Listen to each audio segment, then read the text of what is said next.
Welcome back to TV5 News. At 9, we are back with another edition of Ask the Sheriff with Gladwin, yes, Gladwin County Sheriff Michael Shea. We're so glad that you're here. Thank you for having me. Happy New Year. It's February, but still haven't seen you. Yeah, great to see you.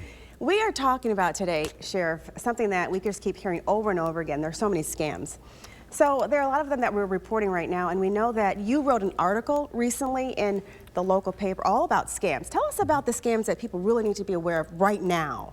The ones that come up more prevalent around the Super Bowl time frame are Publishers Clearinghouse and around the Consumer's Energy based on our weather and those kind of things. You'll see shut-off notices that, well, it wouldn't be a notice, it would actually be a telephone call. Said we're going to shut your power off in a couple hours unless you pay overdue or past due bills.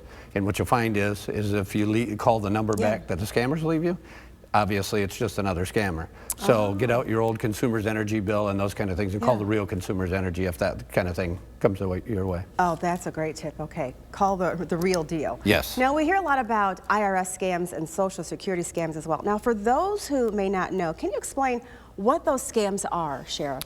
You'll receive a call. They'll identify themselves as the Internal Revenue Service, that you've had a past due, either a payment or 3 years ago or 4 years ago your income tax return was fraudulent in some fashion for a couple $100, so they'll want immediate payment or otherwise they'll send the sheriff after you, and that's clearly not the case. First thing is IRS does not call you.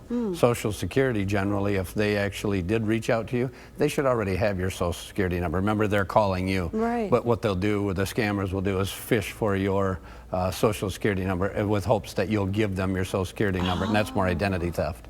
That is. Okay. Oh, that is great to know, Sheriff. Now that we know about some of these common scams, what are really some of the big red flags that we should say, wait, watch out for this? When they want immediate payment with either a gift card or a credit card information or want you to wire money, that's an immediate red flag. And if it's a mailer, strange looking postage on the outside or no return address. Let's face it, if it was a legitimate company, they'd really want you to reach back out to them anyways. So there'd be no return address on that mail that you get, those kind of things. Okay, so if you think, oh my goodness, I think I was a victim of the scam, what should you do?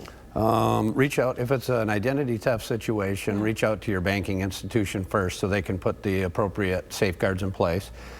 Reach out to your local law enforcement, let them know what's going on. And the Federal Trade Commission has a spot online. It's FTC/pass-it-on.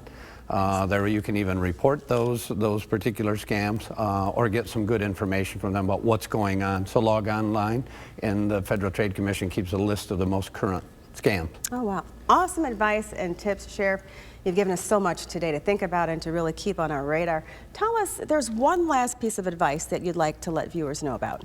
Generally, if it's a scam, they want to keep it a secret and they want to expedite things quickly. Don't tell friends, don't tell neighbors, get to Walmart or something like that. They utilize brand names of things that you recognize. Get there and do this quickly. You don't need to act quickly. Talk about it with your friends and neighbors, and at the end of the day, you'll be really glad you did. You communicate with folks and say, no, I got that call, I've vetted it, and realized that it's just no good. And one thing you said earlier, which is important too, just hang up, right? Yeah. Don't keep talking. Yeah, absolutely. Thank you again, Sheriff, for being here with these wonderful tips. We appreciate you. My pleasure. Thank you. Now, if you have any more information, it's your turn. You can ask a question to the Sheriff. You send it to WNEM@WNEM.com or send it to our social media. Stick with us. John is tracking your snowy and cold forecast after the break. Thank you.